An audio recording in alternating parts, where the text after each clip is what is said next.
जय श्री कृष्ण। देवर्षि नारद एक ऐसा नाम जिसको सुन के लोगों के मन में दो भाव आ सकते हैं। एक तो वो लोग हैं जो आज की यंग जनरेशन है या जिन्होंने हमारे जो जितने भी धार्मिक देवी देवताओं हैं उनको केवल टीवी सीरियल्स के माध्यम से ही जाना है। हमारे इन गंदे दो कौड़ी के टीवी सीरियल्स ने जो टीवी में दिखाया जाता है, उन्होंने हमारे देवी देवताओं को ऐसा प्रोजेक्ट किया है ताकि हमारे जो मन में देवी देवताओं के प्रति जो छवि बने वो इतनी नकारात्मक बने कि पूछिए मत। देवर्षि नारद को इन टीवी सीरियल्स ने कैसा दिखाया कि कोई एक ऐसा पात्र है जो बड़ा मजाकिया है, एक ऐसा पात्र है जो इधर की चीज उधर करता है। एक भाव तो देवर्षि नारद को लेके ये लोगों के मन में आ सकता है। एक भाव जो मेरे जैसे लोगों के मन में आता है कि देवर्षि नारद तो सबसे परम पवित्र भगवान के भक्त हैं। देवर्षि नारद ब्रह्मा जी के पुत्र हैं। देवर्षि नारद तो देवताओं की जिस सभा में जाते हैं, जिस देवलोक में जाते हैं, देवता वहाँ खड़े हो जाते हैं। देवर्षि नारद जब बैकुंठ जाते हैं तो भगवान विष्णु भी वहाँ पर देवर्षि नारद को सम्मान देने के लिए खड़े हो जाते हैं। वो देवर्षि नारद हैं। एक बात बताता हूँ, अगर कभी भगवान से मिलने की या भगवान को चाहने की बहुत ज़्यादा तीव्र उत्कंठा अगर मन में हो तो सच मानना अब देवर्षि नारद को पकड़ना। देवर्षि नारद एक ऐसे हैं, मैं श्रीमद् भागवत की बात बताता हूँ, जिस व्यक्ति को देवर्षि नारद मिले हैं ये हो ही नहीं सकता कि उसको भगवान ना मिले हों। देवर्षि नारद एक ऐसे हैं, एक भगवान तक पहुंचने के इतने सरल माध्यम है, इतना सुगम माध्यम है। जिस व्यक्ति को देवर्षि नारद का दर्शन हुआ है उस व्यक्ति को भगवान मिले ही हैं, चाहे जो कुछ भी हो। आप श्रीमद् भागवत उठा के देखिएगा। तो मैं सिर्फ आपको बात बता रहा हूं कि देवर्षि नारद इतने परम पवित्र है। अब मैं बता रहा हूं मैं क्यों इस संदर्भ में बात कर रहा हूं। देखिए, हम हिंदू धर्म में हम भगवान की पूजा बहुत करते हैं और हम मूर्ति पूजक भी हैं, तो हम भगवान के श्री विग्रह का बड़ा पूजा करते हैं। परंतु श्री विग्रह की पूजा करते वक्त हमसे बहुत सारे अपराध हो जाते हैं। मंदिर में भी होते हैं तो भी हो जाते हैं, और घर में भी हम पूजा करते हैं तो भी हमसे अपराध हो जाते हैं। तो मैं देवर्षि नारद, जिनको इन गंदे सीरियल्स ने, गलत मानसिकता वाले लोगों ने, बॉलीवुड वालों ने जिस तरीके से देवर्षि नारद को प्रोजेक्ट किया है, देवर्षि नारद हमें उन वास्तव में देवर्षि नारद हमें उन जो सेवा अपराध होते हैं उनसे बचाते हैं। मैं आपको श्रीमद् भागवत की बताता हूँ। षष्ठ स्कंद में अध्याय 8 में 32 सेवा अपराध दिए गए हैं। 32 सेवा अपराध मतलब हमसे 32 हमसे ऐसे अपराध बन सकते हैं, मैं जानबूझ के नहीं, जाने अनजाने में बन सकते हैं, जो ठाकुर जी के प्रति अपराध हो जाते हैं हमसे। उन अपराधों से देवर्षि नारद बचाते हैं। ये श्रीमद् भागवत में है यहाँ पर कि देवर्षि नारद सेवा अपराधों से बचाते हैं। देवर्षि वर्य पुरुषा अर्चांतरातः, वहाँ देवर्षि नारद वहाँ से बचाते हैं 32 सेवा अपराधों से। तो मैं वो बताता हूँ कि 32 सेवा अपराध कौन कौन से होते हैं जो हमसे हो जाते हैं। सबसे पहला अपराध है सवारी पर चढ़कर अथवा पैरों में खड़ाऊ पहनकर भगवान के मंदिर जाना।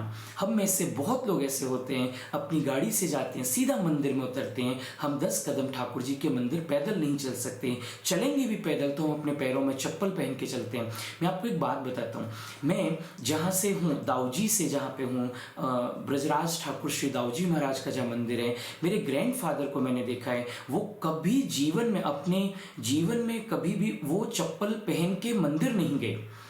आप समझिए, तो मेरे मन पे वो ऐसा प्रभाव पड़ा उस चीज़ का कि नहीं, मैं भी कभी, ऐसी मेरी हैबिट है, मंदिर आप कभी भी जाइए तो चप्पल पहन के मत जाइए। जब आप ठाकुर जी की तरफ आगे बढ़ें तो आप किसी भी तरीके से आडंबर रहित होके आप जाइए। चप्पल वगैरह पहनना ये अपराध में ही आ जाता है। हम बिल्कुल मंदिर पर जाते हैं तो ये श्रीमद् भागवत में लिखा हुआ है कि मंदिर में सवारी पर चढ़कर अथवा खड़ाऊ पहनकर नहीं जाना चाहिए। रथ यात्रा, जन्माष्टमी आदि उत्सवों को ना करना अथवा उस समय भगवान के दर्शन ना करना। अगर हमारी सामर्थ्य है और अगर हम थोड़े से भी हमारे पास समय है या हम बहुत ज़्यादा अगर व्यस्तताओं में बिजी ना हो तो हमें भगवान के उत्सवों को करना ज़रूर चाहिए। रथ यात्रा, जन्माष्टमी है, बलदेव छठ है, हमें ज़रूर करनी चाहिए ये चीज़ें। और अगर न भी कर सके किसी रीज़न से तो कम से कम हमें दर्शन तो करनी ही चाहिए। अगर नहीं करते हैं तो ये अपराधों में ही आता है। हम सनातनी होने के बावजूद भी अगर मंदिर में वो भी त्योहार वाले दिन अगर दर्शन ना करें तो अपराध की ही श्रेणी में ये।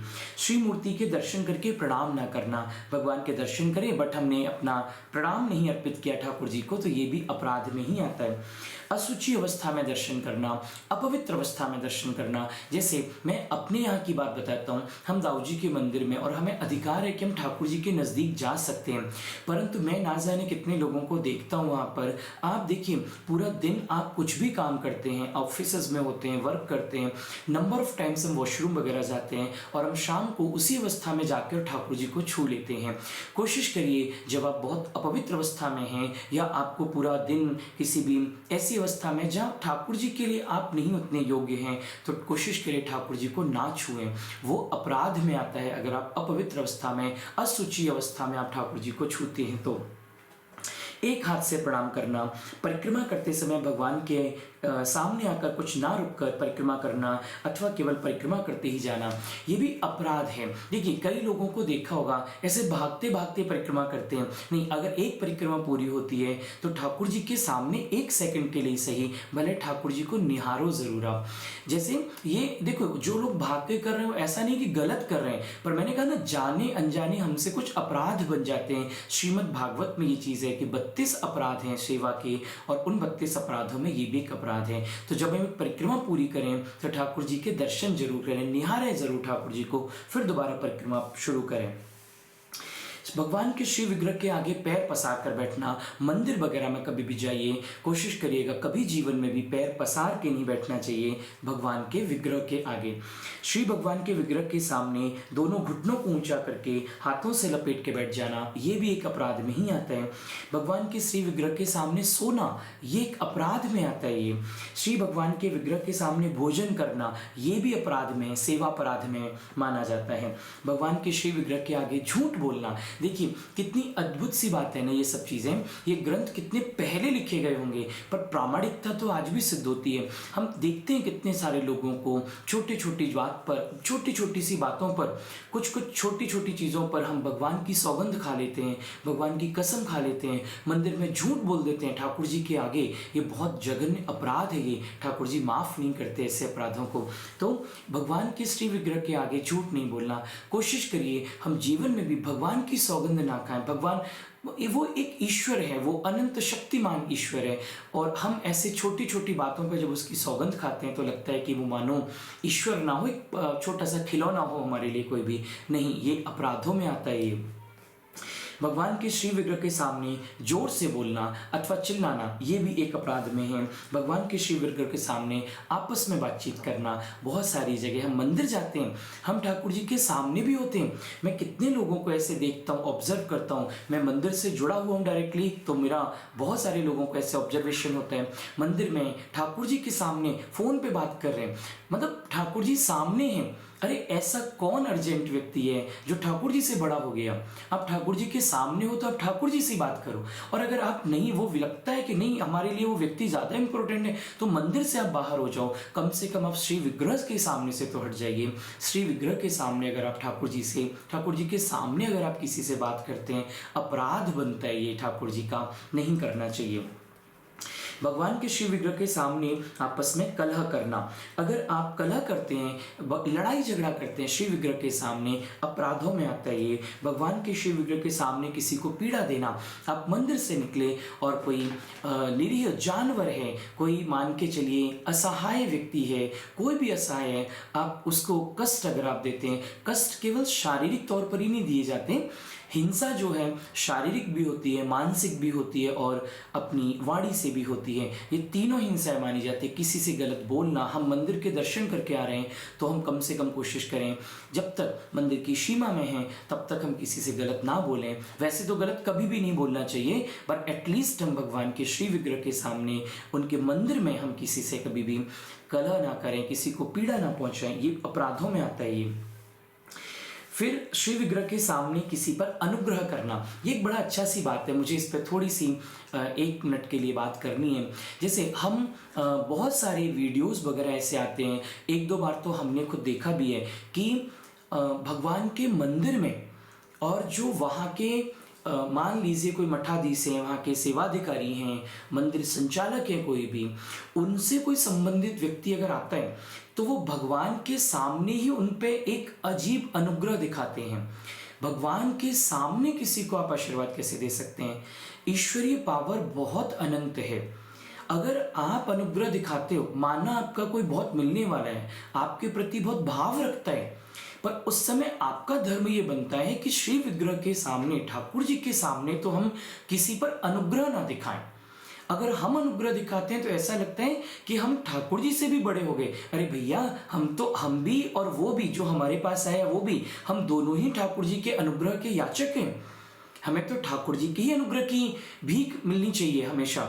तो हम किसी को भी क्या अनुग्रह दिखाएंगे, और वो भी तब जब ठाकुर जी हमारे सामने हो।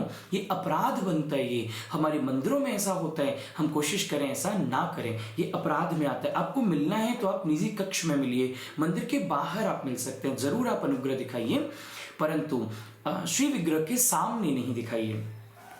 श्री विग्रह के सामने किसी को निष्ठुर वचन बोलना, गलत वचन बोलना, किसी को कड़े वचन बोलना, मतलब बोला तो आपने सही है, लेकिन अगर आपके भाषा अमर्यादित है तो भी वो अपराधों में ही आता है। श्री विग्रह के सामने कंबल से सारा शरीर ढक लेना, कई लोग ढक के ऐसे सो जाते हैं, वो भी अपराधों में ही आता है। श्री विग्रह के सामने दूसरे की निंदा करना, हम देखते हैं कि जैसे छोटे छोटे मंदिरों में, जैसे बड़े मंदिरों में तो क्या होता है कि लाइन वगैरह लगती है, तो वहाँ एक दूसरे को जानते नहीं है, बहुत सारे लोग आते हैं। पर जो एक लोकल जो मंदिर होते हैं, जो हमारे ठाकुर जी के निजी एक पर्टिकुलर ग्राम देवता हैं, ग्राम में जो मंदिर है हमारा, वहाँ पे लोग पहुँचते हैं, मंदिर बैठते हैं, और फिर वहाँ दो चार लोग ऐसे मिलते हैं तो हम दूसरों की बातें करने लग जाते हैं। हमारी मातृशक्ति, माताएं हमारी, या कोई भी ऐसे लोग जो दूसरों की निंदा करते हैं मंदिर में, ये अपराध में आता है। ये आप ठाकुर जी को पूजा करने नहीं जा रहे हो, आप एक वरण अपराध करके आ जाओगे। ऐसा अगर आप काम करोगे तो मंदिर जाओ तो बड़े सात्विक भावना से जाइए। आप कभी भी किसी की निंदा, चुगली के पॉइंट ऑफ व्यू से मंदिर नहीं जाइए। श्री विग्रह के सामने दूसरे की स्तुति करना, जैसे मैंने भी बोला था ना कि जो मठाधीश हैं या जो पुजारी लोग हैं, बड़े लेवल पे लोग हैं, वो अनुग्रह दिखाते हैं, और जो दूसरे लोग हैं छोटे, वो भगवान के आगे ही उनकी स्तुति करने लगते हैं। दोनों ही चीजें गलत हैं। अनुग्रह दिखाना भी नहीं चाहिए भगवान के आगे, और भगवान के आगे किसी की स्तुति करनी भी नहीं चाहिए। जैसे मैं एक अपनी आंखों के देखे की एक बात बताता हूँ। मैं एक बार मंदिर में था कहीं, और वहाँ पे उनके जो मेन पुजारी जी समझ लीजिए, या कोई भी वहाँ पे आए, तो लोग ठाकुर जी को छोड़ के उनकी तरफ मुड़ गए, सब लोग। अरे भैया, जब ठाकुर जी हैं तो ठाकुर जी की तरफ ही रहिए। ये हमारी, देखिए समझिए बात को, मेरा बेसिक मोटिव सिर्फ इतना सा है कि मैं श्रीमद् भागवत, इन बातों को कोई बताता नहीं है। श्रीमद् भागवत की चीज़ों को, श्री गीता जी की चीज़ों को मैं एक एक श्लोक को एज इट इज़ आपके सामने रख दूं।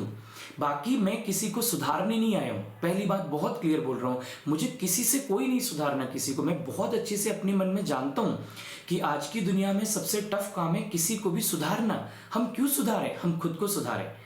तो मेरा बस बेसिक मोटिव ये है कि जो हमारे ग्रंथों में लिखा है आप पढ़िए। पढ़ नहीं पाते हैं तो आप सुनिए। अपने टाइम वेस्ट करने की बजाय ऐसी वैसी चीज़ों में आप ग्रंथों की चीज़ों को कोट करिए, बाकायदा उनके शब्दों को समझिए। वो आपको बड़ा प्रेरणा देंगे और आपको अपने धर्म पर बड़ा दृढ़ रखेंगे। ये चीज़ें हमें बहुत सीखनी है, वरना हमारे हिंदू धर्म पर खतरा बहुत पहले भी था और आज भी खतरा है। वो अलग बात है कि हम आंखें बंद कर लें, पर खतरा तो है। तो हमें बहुत दृढ़ रहना पड़ेगा, बहुत हमें स्ट्रांग बनना पड़ेगा इस चीज़ को लेके। और स्ट्रांग हम तभी बन सकते हैं जब हमारे फंडामेंटल्स बहुत स्ट्रांग होंगे। सो प्लीज़, ये अपराधों में आता है ऐसे मंदिर में जाके किसी की स्तुति करना, अनुग्रह करना, निंदा करना आदि आदि। और भी हैं, श्री विग्रह के सामने अश्लील शब्द बोलना, ये भी अपराध है। श्री विग्रह के सामने अधोवायु का त्याग करना, ये सेवा अपराध में आता है। शक्ति रहते हुए भी गौड़ अर्थात सामान्य उपचारों से भगवान की सेवा पूजा करना। एक छोटी सी बात, जब ईश्वर ने हमें पावर दी है, शक्ति दी है, सपोज करिए, तो हमें ईश्वर की कम से कम पूजा में वो लगाना चाहिए। कई लोगों को हम देखते हैं, और मैं आपसे बोल रहा हूँ ना, मैं मंदिर से डायरेक्टली जुड़ा हूँ इसलिए मुझे पता है ये सब चीज़ें। कई लोगों को देखते हैं खुद की चीज़ों पे तो वो बहुत खर्चा करते हैं, लाखों करोड़ों, लेकिन जब भगवान को देने की बात आती है तो शायद तब उनका कॉन्शियस माइंड काम करता है, उनको लगता है नहीं नहीं ये तो खर्चा हो जाएगा। नहीं, अगर सामर्थ्य है तो भगवान की जो प्रयुक्त सामग्री है वह बहुत अच्छे से यूज़ करिए। जैसे मैं दिल्ली में भी रहता हूँ, तो मैं एक चीज़ वहाँ क्या देखता हूँ, मैं दुकानों पे एक खाने का घी जो आता है वो अलग आता है, देसी घी, और पूजा का घी अलग है। वो दुकानदार आपसे पूछता है कि आपको घी चाहिए, तो वो पूछेगा पूजा वाला चाहिए कि खाने वाला चाहिए। व्हाट द मतलब नॉनसेंस। आप समझिए बात को, पूजा का घी हमने अलग कर दिया क्योंकि वो बस पूजा में जाएगा। अरे यज्ञ जो होता है वो देवताओं का भोजन होता है, यज्ञ देवताओं का पोषण होता है, हमारे यज्ञों से देवताओं को तृप्ति होती है। और हम देवताओं को क्या खिला रहे हैं, वो 200 रुपये वाला, वो 100 रुपये वाला, वो जो घी है। नहीं, या तो आप सामर्थ्यवान नहीं है तो आप मत करिए। पत्रम पुष्पम फलम तोयम, भगवान तो बोलते हैं पत्र पुष्प फल भैया मेरे को यही दे दो, कुछ नहीं चाहिए मुझे आपसे। परंतु अगर आप सामर्थ्यवान हैं तो फिर आपको पूजा में सामग्री अच्छी प्रयुक्त करनी चाहिए। भगवान के प्रति जब आप सेवा भाव रखते हैं तो बड़े खुले मन से सेवा भाव रखिए। बहुत कंजूसी वाले फॉर्म में या बहुत अजीब तरीके का बिहेव ना करें। अब भगवान की पूजा में सामग्री अच्छा करें। हमारी सामर्थ्य होने के बावजूद भी अगर हम नहीं अच्छे तरीके से भगवान की सेवा और पूजा करते हैं तो ये अपराध में आता है। ये सेवा इज्जा करना, इज्जा बोलते हैं पूजा को, इज्जा करना भी एक संस्कृत का शब्द है। ये श्री भगवान को निवेदित किए बिना किसी भी वस्तु का खाना पीना ये अपराध है। जिस ऋतु में फल हो उसे सबसे पहले श्री भगवान को न चढ़ाना ये भी अपराध आता है। किसी शाक या फल आदि के अगले भाग को तोड़कर भगवान के व्यंजन आदि के लिए देना। देखिए, कोई भी शाक सब्जी है अथवा कुछ है तो उसका जो डंठल पार्ट होता है, जो उसका स्टार्टिंग पार्ट होता है, वो भगवान को नहीं चढ़ाना चाहिए, वो उतना ठीक नहीं होता है। आप बीच में से प्रॉपर उसको काट के वो भगवान के सेवा अपराधों में है। अब आप विचार एक करके देखिए, इनमें से ना जाने कितने अपराध हम रोज कर देते हैं ठाकुर जी के लिए, जानबूझ के नहीं, अनजाने में हो जाते हैं हमसे, ये अपराध है हमारे। और फिर उसके बाद क्या है, श्री भगवान के विग्रह के सामने पीठ करके बैठना। देखिए, मंदिरों में हम जब देखते हैं ना बहुत सारे लोगों को, वही वाली बात है ना, जब ग्रंथ नहीं पढ़ोगे आप, जो है जब धार्मिक नहीं बनोगे आप थोड़े से, तो आप में ये सब चीज़ें ऑटोमेटिकली आना शुरू हो जाएंगी। आप ये भाव ही नहीं रखोगे कि पीठ करके बैठ रहे। देखिए, हमारे धर्म ग्रंथों में पीठ को अधर्म बताया गया है, और ठाकुर जी के सामने अधर्म तो नहीं होना चाहिए ना, तो ठाकुर जी के सामने कभी भी पीठ करके नहीं बैठना चाहिए। ये अधर्म का प्रतीक है, अपराध बनता है, ये पीठ अधर्म होती है। तो पीठ करके ठाकुर जी के सामने, जैसे मंदिर से आप जब बाहर भी निकलें तो कोशिश करें कि हम ठाकुर जी के बिल्कुल विमुख होके ना निकलें। और वैसे भी ठाकुर जी से विमुख होके अगर आप जाओगे तो वो अपराध वैसे भी बन जाएगा। तो जब भी आप निकले तो कोशिश करें कि बिल्कुल पीठ दिखा के ठाकुर जी से ना निकलें, और पीठ करके बैठना तो ठाकुर जी की तरफ बिल्कुल भी नहीं चाहिए, अपराधों में आता है ये। श्री विग्रह के सामने किसी दूसरे को प्रणाम करना, अगर कोई बहुत सम्माननीय व्यक्ति है और आपसे मंदिर में अगर भेंट भी होती है, भगवान के श्री विग्रह के सामने भेंट हो जाती है, तो आप अपने मानसिक भाव प्रकट कर सकते हैं। लेकिन शारीरिक तौर पर अगर आप वहाँ झुकते हैं और प्रणाम करते हैं तो ये अपराधों में आता है, वो भी तब जब श्री विग्रह के सामने आप हैं तब।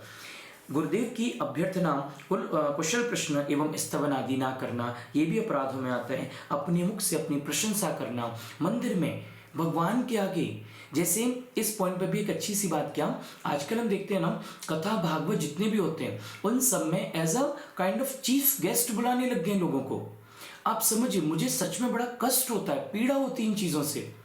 श्रीमद् भागवत जहाँ हो रही हो वहाँ कथा व्यास से ज़्यादा भी कोई इंपॉर्टेंट हो सकता है क्या?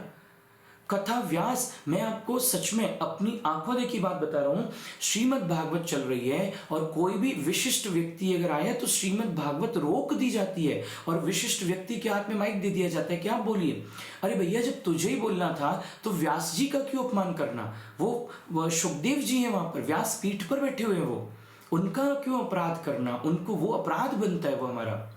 और वो जो व्यक्ति होता है वो भगवान के गुणों की बखान नहीं करता है। जो भी नेता आता है, जो भी व्यक्ति आता है, वो अपने गुणों का बखान करता है। ये चीजें हमारी विकृतियां हैं। आप समझिए मेरी बात को। इन चीजों को अगर हम दूर कर पाएंगे तो हम अपने धर्म के प्रति दृढ़ बन पाएंगे। वरना तो कोई भी आके और कुछ भी बोल के चला जाता है। ये वाली चीजें सब अपराधों में ही आती हैं ये चीजें। और अपने मुख से अपनी प्रशंसा करना और किसी भी देवता की निंदा करना, ये भी अपराध में आता है। जैसे मैंने कल बताया था ना कि हमारे जो पूज्य देव हैं वो भगवान विष्णु, भगवान शिव, भगवान गणेश, भगवान सूर्य और देवी शक्ति, ये 5 देव ही उपासक देव हैं। सपोज करिए कोई व्यक्ति शंकर जी की पूजा करता है, कोई गणेश जी की पूजा करता है, कोई व्यक्ति भगवान कृष्ण को बहुत मानता है, कोई राम को बहुत मानता है। अगर आप राम और कृष्ण में भेद कर सकते हैं तो आप भक्त थोड़ी हैं। अगर आप भगवान राम और भगवान शिव में अगर आप भेद कर सकते हैं, अगर आप वैष्णव और शैव ये 2 अलग अलग में भेद कर सकते हैं, तो फिर आप भक्त नहीं हैं। समझिए, आप तो फिर एक सांसारिक माया में बंध गए हो। भले आपने एक थोड़ा अपना ज्ञान बढ़ा लिया होगा, लेकिन भगवान राम ने जब शिव की पूजा करी है, भगवान शिव के हृदय में हमेशा राम रहते हैं, तो भगवान राम और शिव में भेद करने वाले हम होते कौन हैं? तो ये दूसरे देवता की निंदा करना, वो भी भगवान के सामने, ये अपराध होता है। ये 32 अपराध हैं। अब एक विचार करके देखिए, मैंने क्या बोला था शुरुआत में, देवर्षि नारद से मैंने बात शुरू करी थी। तो ये 32 अपराध हमसे जाने अनजाने होते ही हैं रोज। कोई व्यक्ति ऐसा नहीं है जो ये कहता हो कि नहीं मेरे से 32 अपराधों में से एक भी नहीं होता है मेरे से। उन 32 अपराधों से हमें बचाते हैं देवर्षि नारद। ये देवर्षि नारद हैं। भागवत जी में आया है कि अगर आपसे सेवा अपराध होते हैं तो देवर्षि नारद बचाते हैं। कोशिश करिए, मैं जिन चीज़ों को बोलता हूँ कोशिश करता हूँ मैं खुद भी बहुत फॉलो करूँ। अगर पूरे दिन आप पूजा करते हैं तो रात्रि में जब आप शयन कराते हैं ठाकुर जी को, तो वहाँ पे आप देवर्षि नारद की जरूर स्तुति करिएगा, देवर्षि नारद को प्रणाम जरूर करिए। क्योंकि देवर्षि नारद हमारे पूरे दिन में जो ठाकुर जी के प्रति हमसे अपराध बने होंगे उनसे हमारी रक्षा करते हैं, वहाँ क्षमा करते हैं। तो ये देवर्षि नारद हैं। आई होप आपको चीज़ें समझ आई होंगी। जय श्री कृष्ण।